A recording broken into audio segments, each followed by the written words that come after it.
if I'm cherry picking things that I could appreciate, there's this one moment that I actually didn't mind that was probably the most into the scene that I was at any other point, was this conversation here with Ar-Pharazôn and his son, whose name I can't be bothered to remember. It's not important. But his dialogue here is actually, I would say, competently written, and it alludes to what the kind of central theme of the fall of Numenor is. He's talking about the limitations of man with their limited lifespan, of course, in comparison to the elves. But it's an interesting little speech he makes. But honestly, what it does is just, it makes me sad. It makes me, and it was one of those moments where I mourn what we could have had. So it's talking about basically the central theme of Numenor, the humans that were just coveting immortality, not seeing the gift in humans' death, and them trying to covet that. A central theme for that storyline that I feel like could have been what Numenor was. But it just also felt out of place. Again, I feel like we jumped in here.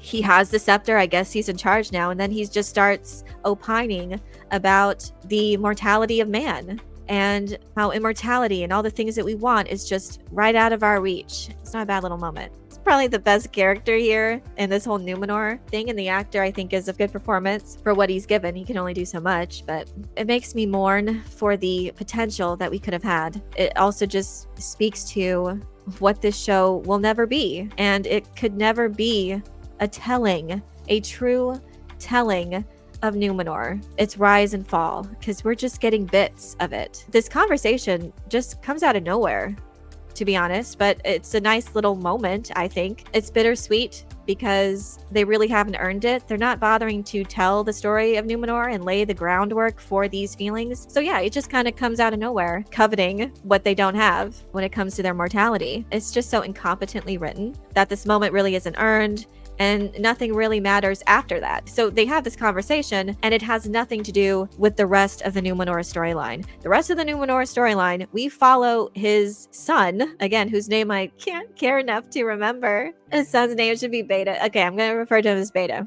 Yeah, for the rest of this storyline, we follow Beta, Simpanor. It's so One Tree Hill. So we have this nice little moment, and maybe there's tiny little moments in there with the dwarves that are okay, but then it's over. And then the rest of the story has to happen. And it's so cartoonish. Why are they focusing on his son? Seriously. Ar-Pharazôn, people actually liked from Numenor. They thought he was the most intriguing, even though that's not saying much because you didn't really focus on him as much as you should have. You really should be leaning into the political intrigue. And what they're doing is they then just pivot to his son, his dweeb of a son. Numenor is the most days of our lives in this show. Yes, it really plays off as, telenovela, soap opera, One Tree Hill. This should be so epic, and this is what it's been reduced to. So that, yeah, we just follow this dude and him just throwing his authority around in the most cartoonish way. So they have this thing going on now of anyone faithful to Tarmiriel, anything to do with the elves, because she was taking counsel from the Palantir, and anyone having to do with that is now stripped of rank. And so they go through this whole scene of all the soldiers turning in their armor because they were faithful to Tarmiriel, and that included Arendiel. He's such a cartoonish villain.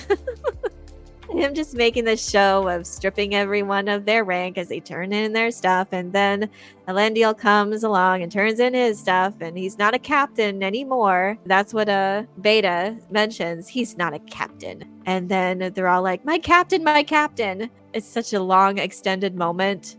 It just drags on of Elendil then pausing, turning around to go to Beta and say, you're right, I'm no captain.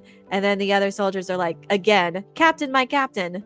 And it's so silly. It's so cartoonish. Anyway, so he leaves. And then we have the moment with Isildur's sister. It's hard to say her name. Edian. Okay.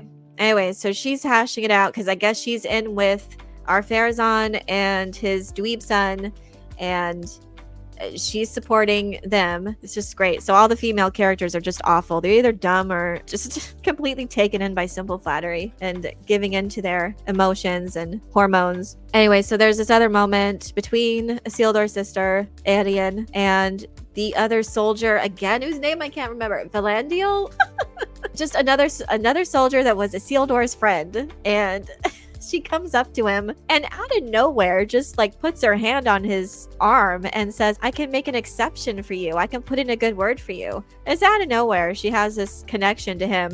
And it's, of course, it's in full view of our Farazan's son. And then it incenses him. They cannot stop with the shipping. They cannot stop with this stupid One Tree Hill soap opera storytelling. Anyway, so that was cringe, another cringe moment. Then we go back to Arendil and Tarmiriel, and they're hashing it out, and she puts her hand on his chest like several times, like having this, again, it plays off as a telenovela. And again, they're shipping these people, these characters. Can we not have a storyline without someone being shipped to someone else? His daughter is Karanor. Carrion.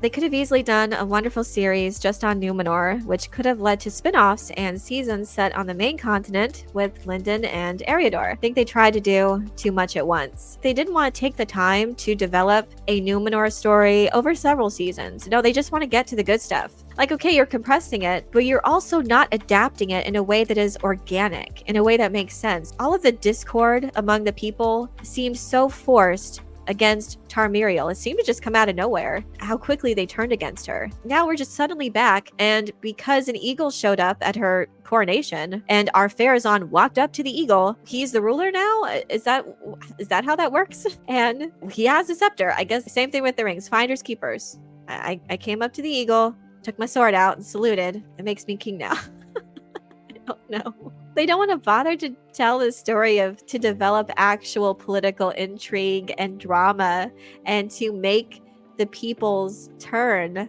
make sense, make it natural. Everything is so forced. They're so greedy in their approach to this show. They can't just take one event or two and focus on those and tell that story really well. Develop your characters and giving them a meaningful, compelling character arc. I mean, that would require competence, it would require knowledge and writing skills. If they wanted to do justice to Tolkien's world with this show style adaptation of the Second Age, perhaps a longer series to explore the nuances of the story would have been a better vision for it. I think just the fall of Numenor alone could have made a good show. I don't know how many seasons for streaming, but I feel like if you just focused on Numenor with what you have so far, would have been amazing. I would like a TV series about the fall of Arnor. It could begin with the splitting up of Arnor, then Angmar is founded, skip centuries every few episodes, and end with the fall of all four kingdoms. I would have loved that too, like an anthology, which would have time skips, yes, but I don't know why the showrunners didn't want to do that. So they're compressing these events that take place over thousands of years because they want all of it. They want all of the Second Age events. And if that wasn't enough, they also want to pull in things from the Third Age to inject into this where it doesn't belong. And they even said at the Comic-Con for season 1